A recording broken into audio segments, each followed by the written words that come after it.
For me, it's the like going through different examples. Mhm. Like homework question number two, I was kind of confused. Um, when it was asking about um when it was asking about the to show it in just like the asset and goods markets. Uh-huh. Um, that's where I started to mess up a little bit. Can we go over that some? So yeah, so question two from the homework. Review questions. What question? Which question two? It is. I'm sorry. I'm trying to. It's I got the answers pulled up. It's I think it's 2B. So is it from the homework? Is that what you're talking It's about? the homework. I'm sorry.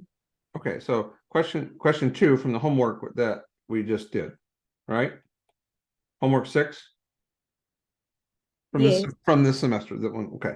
So Yes. so question two is I don't have it up on the screen. I could pull up, but I don't have it up on the screen here on mine. So question two is about tell me and so we You have can it sort of read the on record. question. Yeah, so if we have it on record here, kind of then we'll for the video. Yeah. It says analyze. It says analyze the short run economic impacts of an increase in consumer spending in the economy. Assume the economy is currently at full employment, potential GDP, and that prices and wages are sticky. Explain the reasons behind any shifts and curves. Okay. So these are the two And key. then Go ahead. two Yep. 2B says illustrate, analyze, and explain what happens in the asset market and the goods market in the short run. Mm-hmm.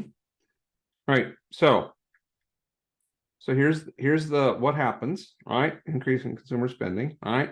So that's the root to the whole thing, right? So which market? Oh wait, I'm so sorry. I'm looking at the wrong question. Okay. I'm so sorry. All right. It's a significant increase in corporate investment Oh, okay. All right. Okay. in new advanced manufacturing All right. technology. So we'll redo that. Okay. So increase in corporate investment.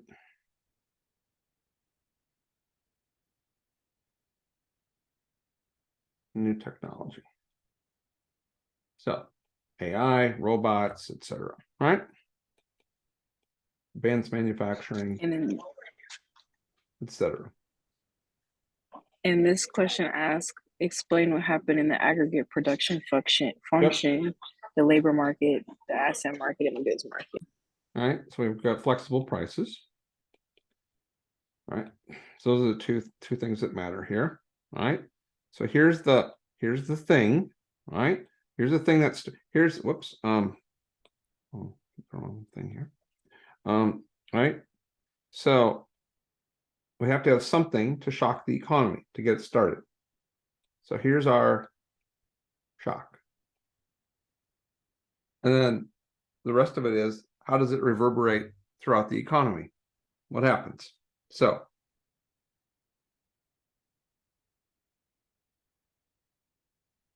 which market or markets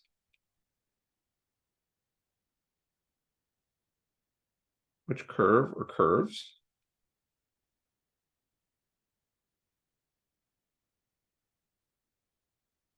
which way and what happens? All right, that's the drill. What happens to Y? What happens to N? What happens to R? What happens to P? What happens to C? What happens to I? What happens to S? Let's see. That's all our variables right there. Okay. All right. So where do we start?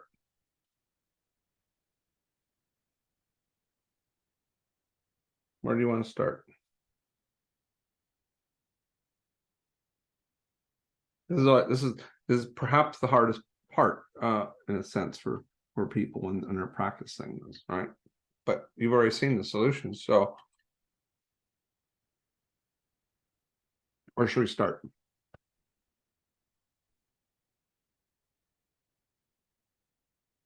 What happens when this thing in the yellow occurs? When I'm looking at the solutions, I see that the IS curve moves to the right, which I had correctly, but then I guess I just kind of got confused at the fact that two lines were moving in the short run. So I had the IS curve moving to the right, but then the LM curve moved to the left, or actually it looks like three curves are, all three of them are moving. So I guess if we could just like walk through Yep. the process of like what short run looks so like. Right. Desired investment's going to increase first, right? That's what you're saying. So spending by firms, right? That's right. You know, that's what investment means, right? Investment ID, right? And then if there's new technology, like those are code words, right? Those should trigger things. New technology. Where did we heard that before? This is similar to a question from earlier in the semester.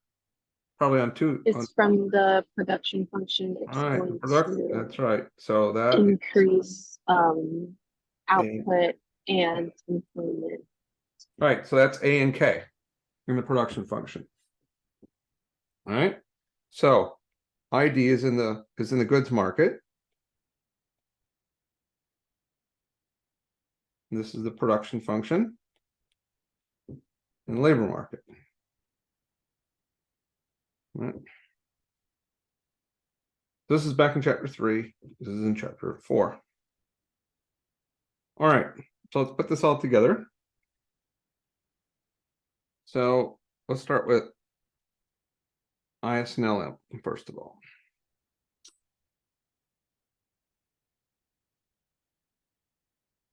Start in full employment. There's the FE curve. There's full employment. Let's call that A.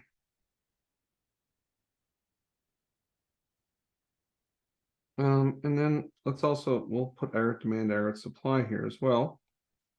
Here's a short run aggregate supply. There's T0, aggregate demand, and long run aggregate supply, which is like the FE curve. So that's Y0 over here in this space. And here's our starting point there. There's A. Okay. I'm going to make my pencil a little bit thinner. Okay. So let's pick a different color. So these are zeros. This is the initial levels of all these things. Okay. Now, so if in the goods market, this is desired, excuse me, desired saving, desired investment. If desired investment increases, it's going to shift this to the right. So we're going to move from A. This is the A that goes with the other A up there, right? This is the R0 we started with. And that's going to increase investment and saving.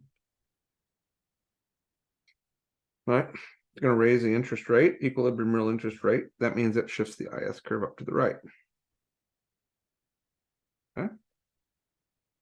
Now, a shift to the right of the IS curve also shifts aggregate demand to the right. When you think about aggregate demand, it's C plus I plus G plus net exports, and spending on I is increasing. Right. So, oh, come on.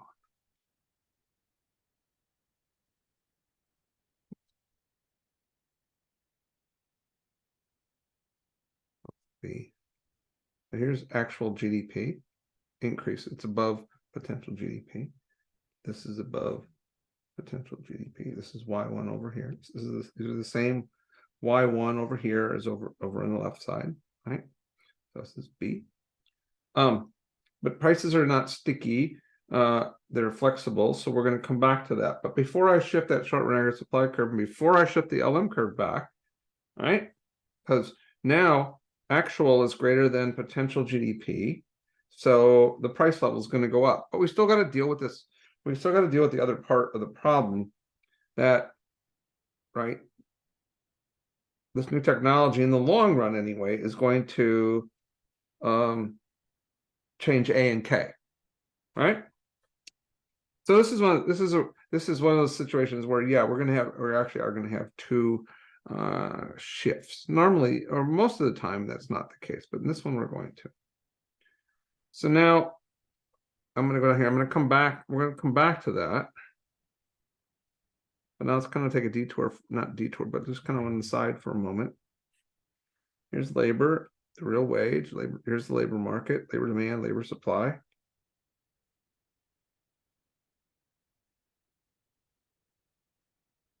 Full employment level of employment, the real wage. If we come up here and show this, right, this N0 down here, then the production function tells us how much output we have at full employment. So this is our Y0. This is A. This is A. This is back here. It's the same A that's right here. This is the same Y0 as we have back here. All right, that's where that comes from. Now, if A and K, if they're increasing because of the new technology, more capital, new technology, right? So here is Y equals A, K to the 0.3 into the 0.7. Let's say capital and technology are fixed. Now, if A and K are increasing, this shifts up. Right, so this is Y equals A1 and K1 to the 0.3 and to the 0.7, where A1 and K1 are bigger than A0 and K0. It's increased. Well, if that happens, then we know this also increases. Labor demand increases because now the slope of the production function, right, is steeper. The marginal product of labor has increased. Workers are more productive because they have more capital and better capital and more technology, better technology to work with. So that's going to move us out here. Increase employment. It's going to increase potential real GDP. So I'm not putting a letter on there yet. So the question is, how much does real GDP go up? So this is Y bar, not, it's got a bar over it. So now we have to make a decision. Does the FE curve shift further to the right than B or less than? And so it's probably not as much because it takes longer for this to shift in the long run. Right? The spending is going to happen sooner. Let's call this Y1. You could argue the other way, but you need to argue that because that's going to depend what happens next. So let's say this shifts to the right a little bit.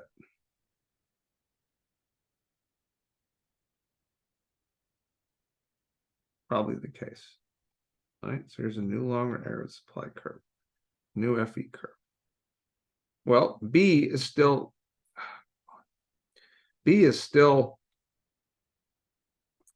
right. Y1 is greater than Y bar 1, right? There's still more demand for goods and services than there is supply.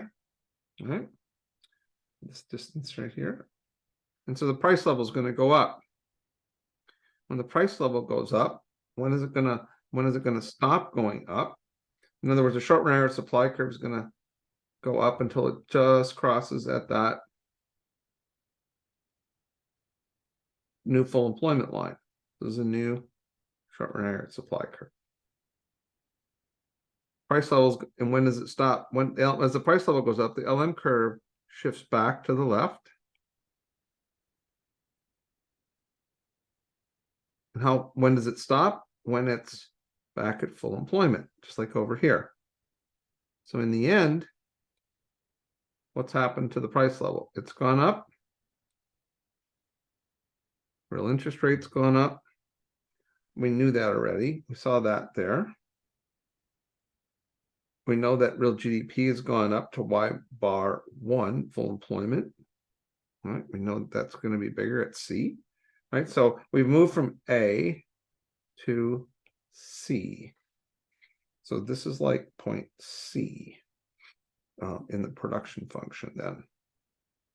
I have a question. This is like point C. Yeah, let me just finish this off.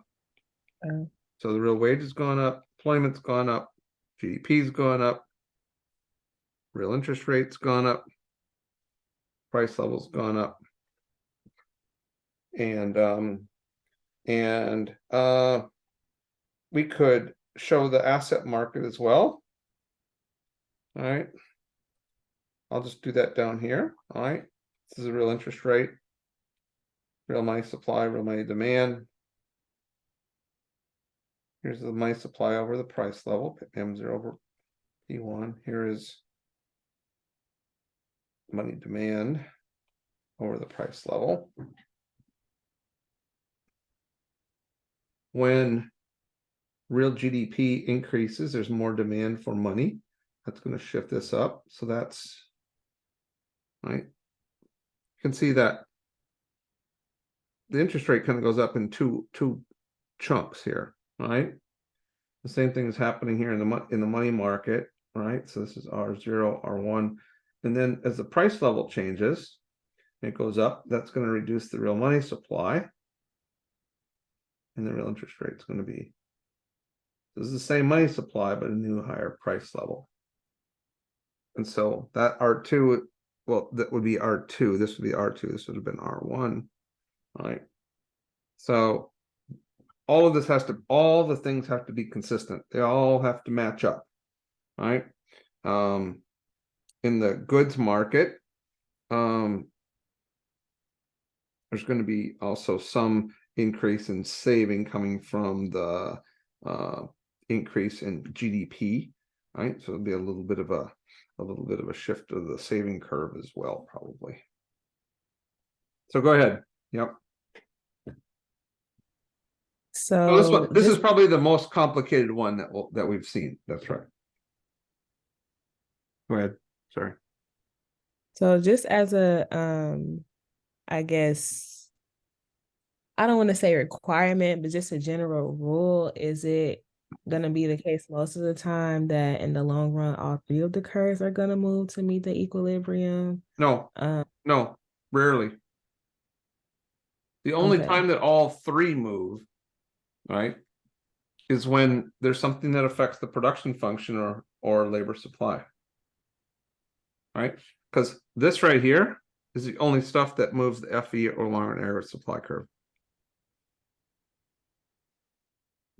Any other problem that does not affect A or K or labor supply is not going to shift the FE or long run average supply curve.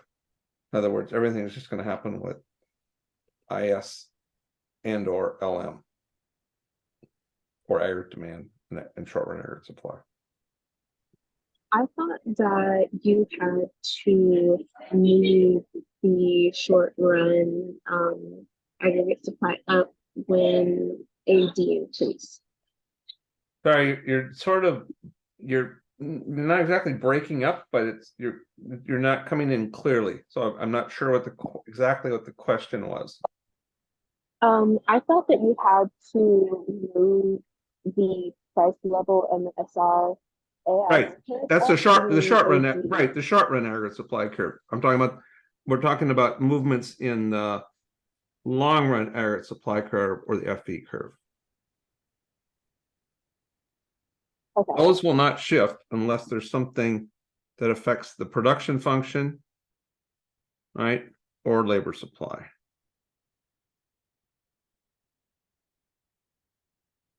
Those are the only things that are going to shift those curves. In fact, you can go back to those notes or the summary tables in chapter 9 and you'll see that too. Right, something that affects A or K or labor supply.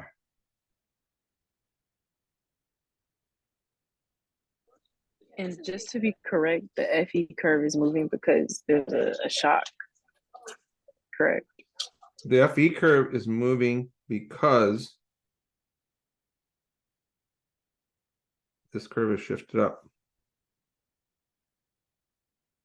So there's been an increase in A and an increase in K.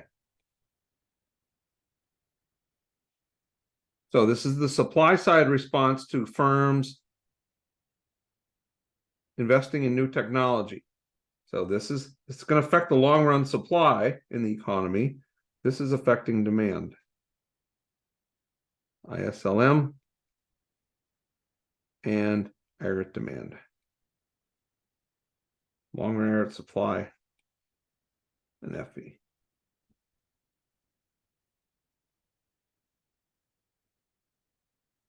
Most things in the business during the business cycle are demand shocks, not supply shocks. But this is an example of a supply shock. What else would be? So let's just go through that for a second, because there's a long list, I would argue. So what might be another example of a supply shock? Something that would shift FE or long run aggregate supply. Would it be like taxes imposed on firms for capital? Maybe. It's going to affect spending on capital probably in the short run more than it affects the long run. Could. You could make an argument for that, but could. Could it be like immigration policies are different, so you have more people who are able to work? Yep. Immigration policies would shift the labor supply curve. Yep. That would be one.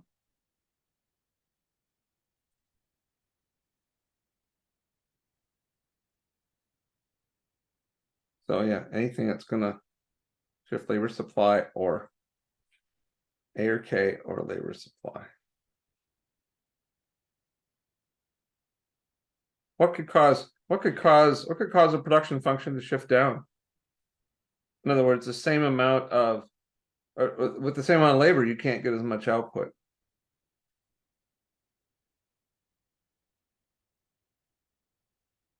If the cost of capital goes up?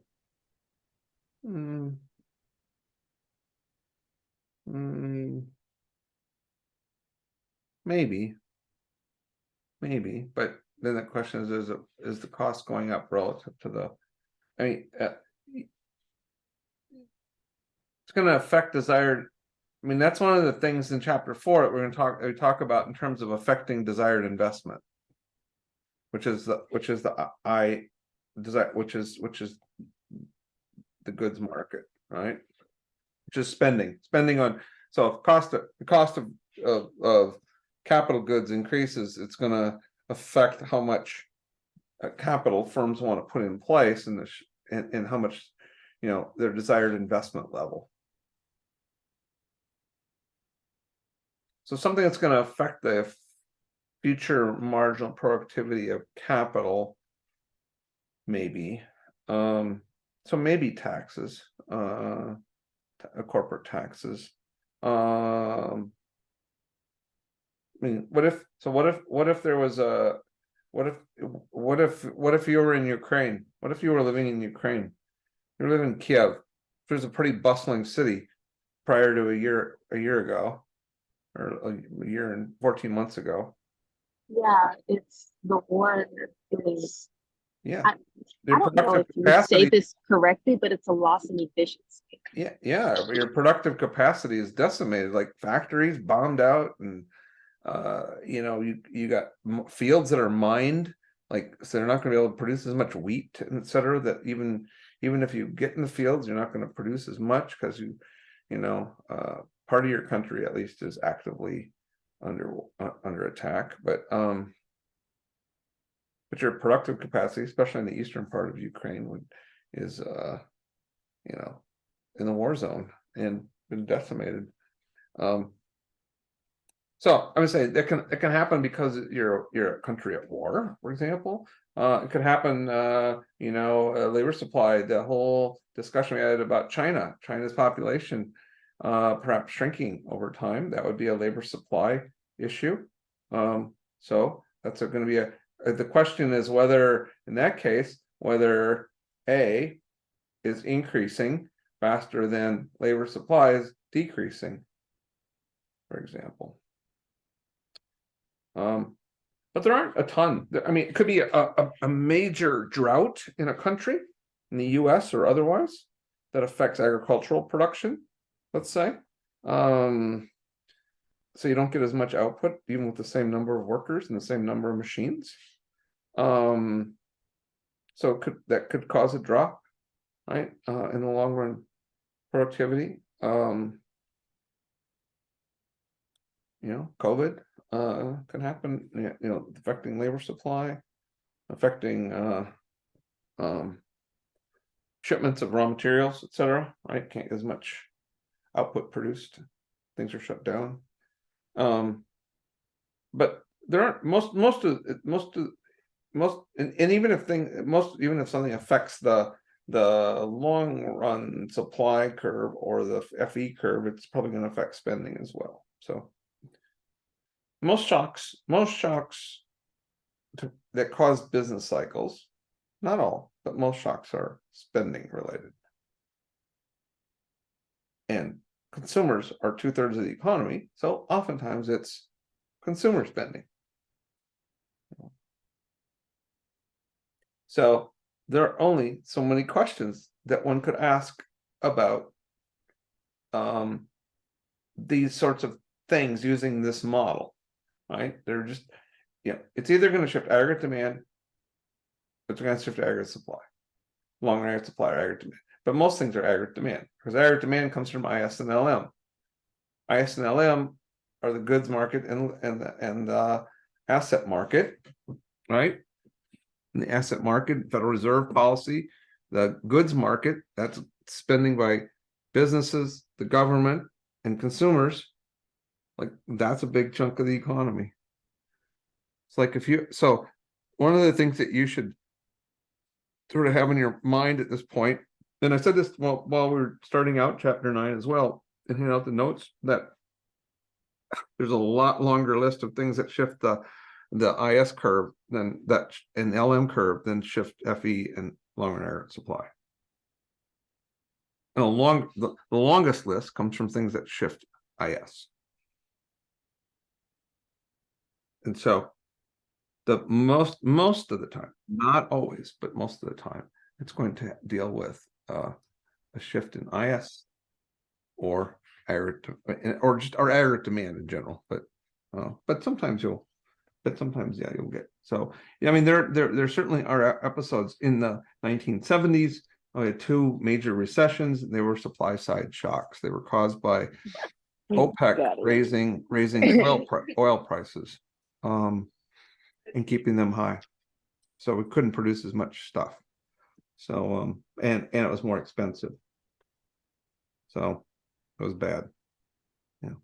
I'm gonna go give me something to eat. Okay, so with the savings and investment, I saw on the examples that it was a double shift, but how do you determine that? Almost none of them are double. Rarely double shift. So what do you mean? Or maybe what do we mean by? Tell me what you mean by that. Because when I was looking at the graphs and comparing them to mine, I was like, okay, so I shifted the full employment line, but I didn't shift the LM curve. I was like, okay, so that the LM curve will shift in the long run to bring about long run equilibrium. And then with the savings and the desired savings and desired investment, I saw that IS shifted and SD shifted, and I was like, okay, so how do you determine that. And I'm sorry for the background noise. in the cat. So if it's, I'm not, and if I'm going some wrong direction with your question, let me know, because I'm not sure. So if it's S and I, right? There's something that shifts S or something that shifts I, right? So saving is Y minus C minus G, right? Any of those things changing is gonna shift the saving curve. Anything that shifts the desired saving curve, right, besides Y, except for Y, is going to shift the IS curve. Anything that shifts I is going to shift the IS curve. Right? Anything that changes the equilibrium in the goods market, in other words, a shift in I or a shift in S, right? A shift in either of those curves, is gonna change the equilibrium real interest rate, right? The IS curve, the relationship between R and Y. And so for a given Y, which is, right, that's this, affects the saving part, right? There's going to be some equilibrium. So let's say it's equilibrium R0, there's A. Now, and if there's a increase in Y, then that's going to increase saving, and that's going to reduce R, equilibrium R, right? So this is R0, this is R1, B, to move along the curve. But anything else, right, that shifts S or I, except for Y, because when we change Y, that's how we get the IS curve. That's the move along the curve.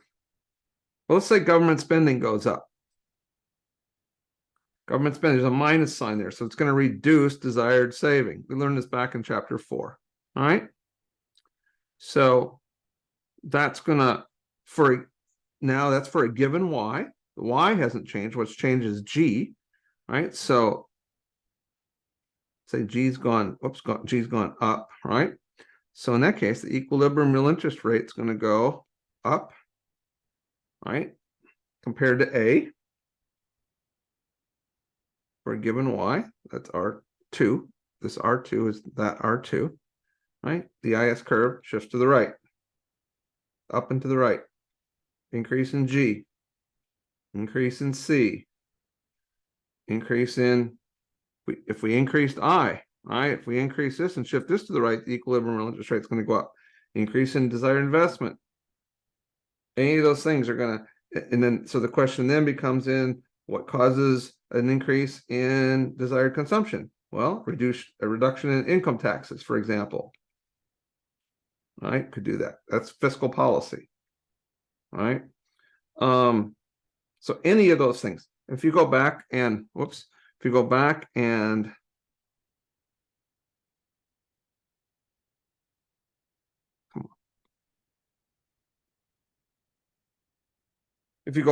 and look in the table for the summary tables in chapter 9, there's going to be a list. This list is going to appear in there. All right, those are things that shift the IS curve. What shifts the LM curve? Change in prices, change in the money supply, primarily. All right. An increase in price is going to shift the LM curve to the left.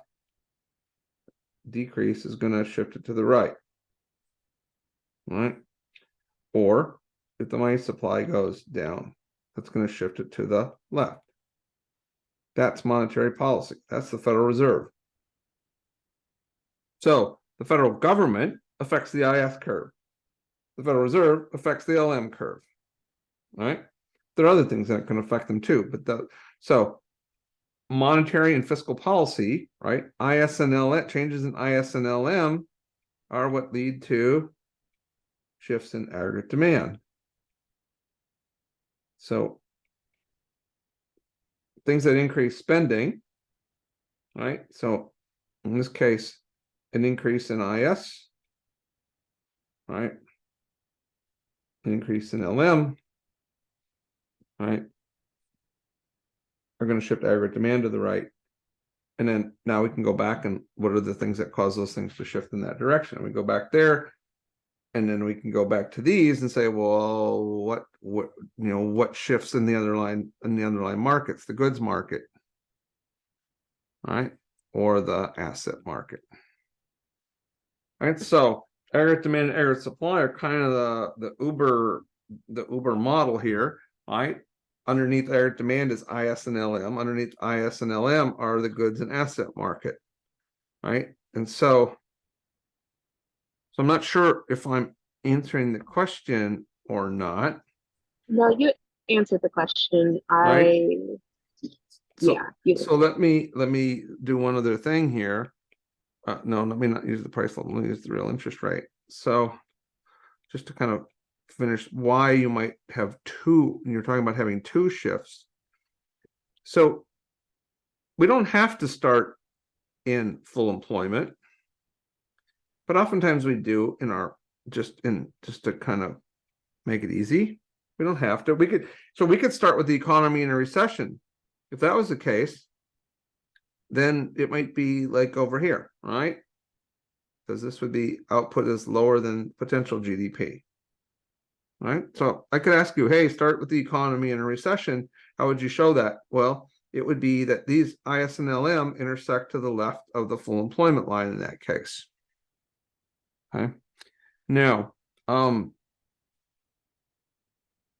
let's assume that's not the case here.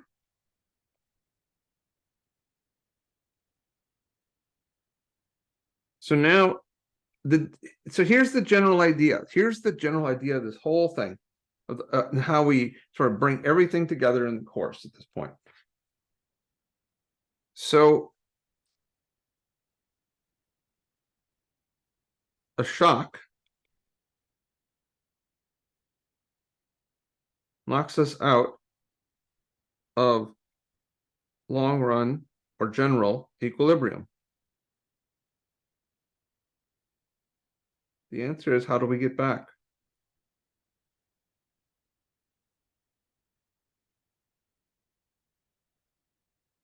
Or what happens?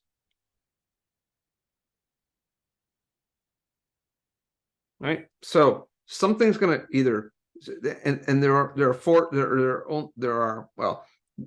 are six choices, right? FE could shift to the right or to the left. That doesn't happen as often, right? But it could, but it doesn't happen that often. Most of the time, it's IS shifting to the right, IS shifting to the left, LM shifting to the right, or LM shifting to the left. Okay. So let's say it's IS curve shifting to the left.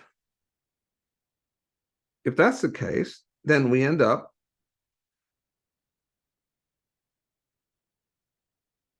right in a what part of the business cycle are we in? A recession. A recession, because actual GDP is less than potential GDP. Okay. So are we going to stay at B? Are we going to stay in a recession? That's the question. What happens? Well, now we have more output than we do have demand for the goods and services. So what could cause that to happen? Well, consumers reducing their spending, right? Why might they reduce their spending? Maybe the stock market's gone down. Maybe and they're worried about their jobs. They worry that there's going to be a recession. Consumer confidence goes down. It could be because Congress raised taxes. It could be any of those things, right? It could be, so there are things underneath why this would shift, but this is one, this also could be because government spending went down, but right, it could be because desired investment went down by firms. Right, it could be any of those. Spending's gone down, IS curve shifts to the left. Then what happens? Well, we could be stuck in a recession. When you're in a recession, what's happening to the unemployment rate? It's increasing. It's increasing. It's increasing because employment is going down. So it depends. So if we're in if we have sticky prices, then prices don't move very quickly. Prices are what are going to always bring markets back to equilibrium. That's what that's our assumption in economics, right? And so we might be stuck in a recession in this case, in this example. So how do we get back to full employment in that case?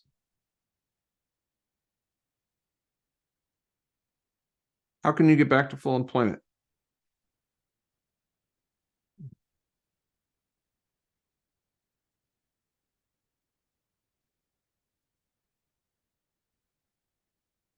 So just in terms of the model, what has to happen? Without even knowing any sort of economics, the story, the narrative.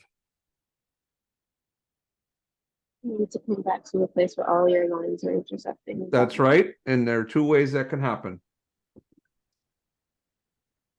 in the graph. Two ways that can happen in the graph. That's exactly right.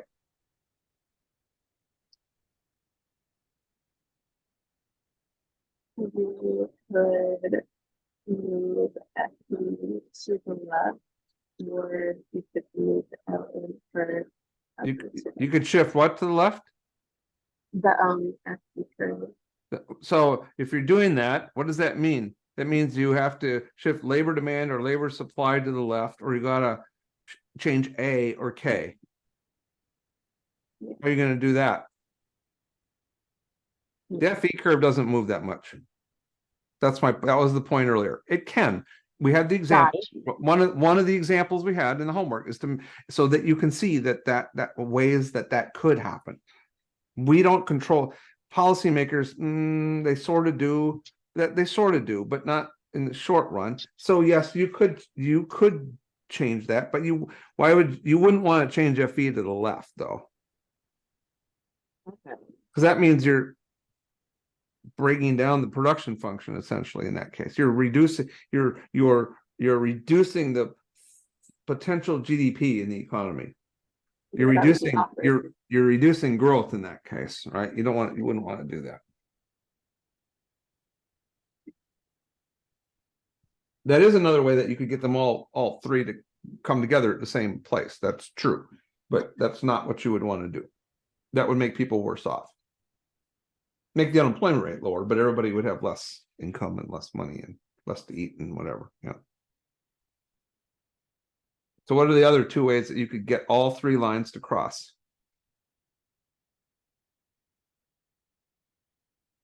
So if I'm taking that off the table, right, that means this is where it is, right?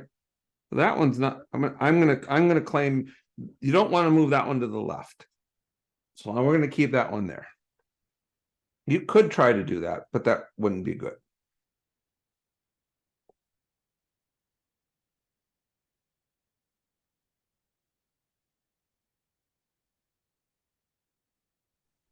You could shift the LM curve. All right, shift the LM curve to the right. Boom, right there, right?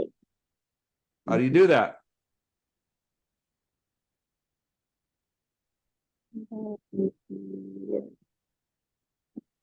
Reducing the interest rate. Right. How do you reduce the interest rate in the asset market?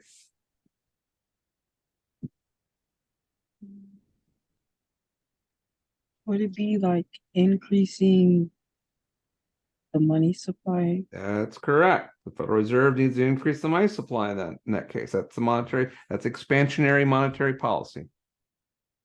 That's correct. That's expansionary, that's the Federal Reserve expansionary monetary policy. Right? And that would bring interest rates. So that's one way. Let's call it C. Now let's go back to B again. That's one way, right? And we're back at B. What's the other way? Now that you figured that out, you should be able to get the other one quickly. Increase the IS curve back up to The IS curve back. All right. And how can you do that?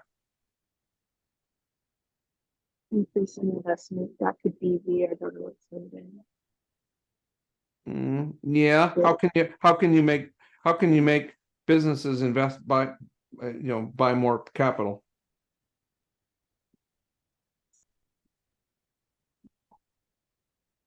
So the question is, who is pushing these curves?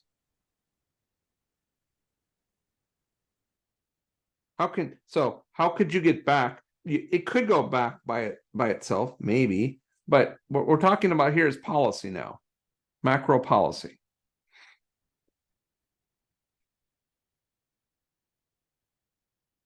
So the Federal Reserve could do monetary policy, try to push the LM curve out to the right, get a point like C. Or Congress could do fiscal policy. Yeah, and what would they do to push IS curve out to the right? What specifically would they have to do? Two possibilities.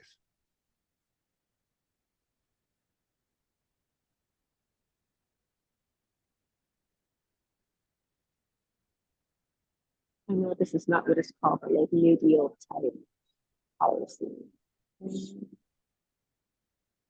Either have to reduce taxes or increase spending. Increase the budget. Wait, you told me that I was wrong. I said increase government spending. What's that?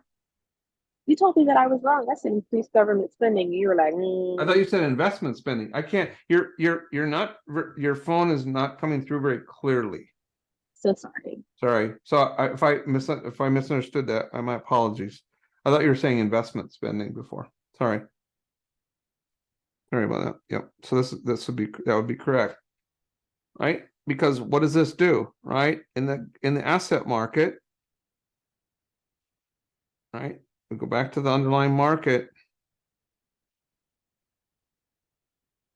right? Here's the beginning point, right? Either one of those things does what? Reduces desired saving in the economy. It increases the equilibrium real interest rate. It increases the equilibrium real interest rate.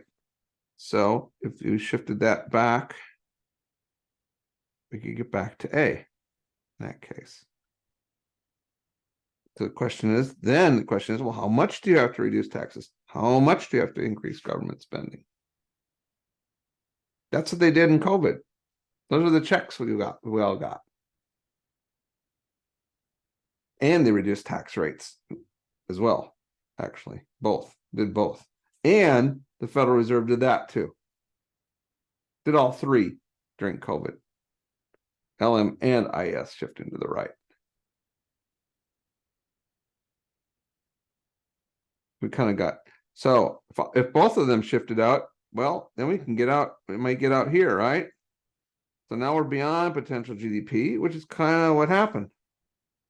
Like the economy really came back and now we're beyond potential GDP, and then the price level started going up and the LM curve started shifting back. And so we're, going back up.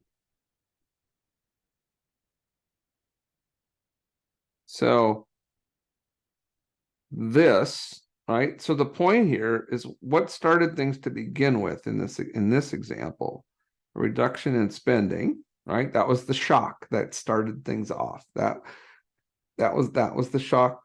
That was the spark, right? That set the fire going. That brought us to B. If prices are sticky in this example. If they weren't sticky, then you just wait for the price level to go down and the LM curve would shift to the right and we'd get back to full employment and everything would be hunky-dory. But prices tend not to be sticky downward. Or sorry, not flexible downward, sticky downward. And so they don't tend to move that fast. And so you can get stuck here at a point like B, right? And so you might need, right, policy, fiscal or monetary policy to get you back to full employment. And whether you, so the key issue, and we can talk about both of them in this one model, right, is whether you believe, if you think prices are relatively sticky, then maybe you need government or Federal Reserve policy to get you back to full employment. Then the question is how much policy do you need? If you believe that prices are flexible, then you would say, no, we'll wait for prices to adjust and we'll get back. The LM curve will tend to shift on its own to get back to full employment. The question is, how long does that take? How long it takes depends on whether you think prices are flexible or whether they're sticky. All right. So it all comes down to that. It all comes down to this issue of sticky or flexible prices in terms of whether you need monetary or fiscal. That's changes in government spending, changes in taxes, or changes in interest rates and changes in the money supply. All right. To get back to potential GDP. So that's real GDP, full employment.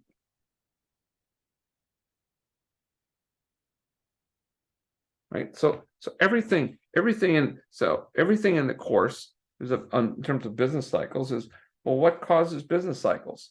Well, it has to be some kind of shock that causes real GDP to change, right? Real GDP up, down, that's the business cycle. And so something has to happen for that to cause some change, right? And if otherwise we would just stay on the long run growth path. We would just stay at full employment. But things happen and move us away. The question then is, do you let the economy take care of itself, or do you need policy, or do you want policy to change, to try and bring the economy back to full employment? The risk is if you do that, you might overreact, right? And then you cause other problems, right? In the question right now is that the Federal Reserve raises interest rates too much. It's going to shift the LM curve back too far to the left, and it could cause a recession, right? It could cause the IS and LM to intersect to the left of the full employment line, or to the left of aggregate demand, or sorry, to the long aggregate supply curve, right? So at some point, you should be able to think like, well, okay, it's probably going to be mostly a shift in IS or LM. It could be FE, but you need to pay attention to that, like in this example in the homework, right, way back here, right? Is there something that changes A or K, right? This is back in the homework for chapter 3. Like you could go back and look at the solutions to the homework that went with chapter 3 for the things that affect the production function or labor demand or labor supply. Those are the things that are going to affect the FE or long run supply curve. You can look at homework back in chapter 4 to look at what are the kinds of things that affect I or S, right? And that's going to be an IS shift. You look in chapter 7, we didn't have a separate homework on that part so much, but in terms of the model, what are the things that are going to affect money demand and money supply? But that one's easier. It's a change in the price level, change in the money supply. There aren't as many things, right? So the one that has, if you're just going by pure guesswork, and again, you can look back in the notes that were handed out in the folder. or you can look at the summary tables of what shifts the curves in chapter 9. The one with the most stuff on it is going to be IS and LM. In particular, IS. That's the biggest, that's the first place probably that you're going to hear about. And so when you listen to the news, etc., when you hear news articles, it's generally going to be about spending, housing, residential spend, or spending on housing, spending on goods and services by consumers, government spending, how are changes in interest rates affecting spending, right? And those are all about aggregate demand. Okay. Policy, changes in taxes, government spending, right? Oops. Right. And changes in, right? So changes in tax, government, changes in the money supply all affect aggregate demand. That's so when the shocks are aggregate demand shocks that cause either inflation or unemployment, that's the business cycle. You're either on the right side of the full employment line or the left side of the full employment line. All right, then you can use aggregate demand policies to try and get you back. If it's a supply side shock, like a change in input prices or change in a drought or big hurricanes or something, then it's a lot harder, or a change in the price of inputs like gasoline that last a long time. It's a lot harder to deal with that kind of shock with aggregate demand policies, because you make one, when you change aggregate demand, you make one thing better and you make the other thing worse. You make unemployment better, but then you're going to make inflation worse ultimately, or you're going to make inflation worse better, but then you might cause a recession, higher unemployment. So yeah, in terms of study, to try and do as many examples like this as you can, but there aren't that many examples that you can do, really. In terms of really understanding, does it affect consumer spending? Does it affect producer spending? Does it affect government spending? Or does it affect long-run aggregate supply?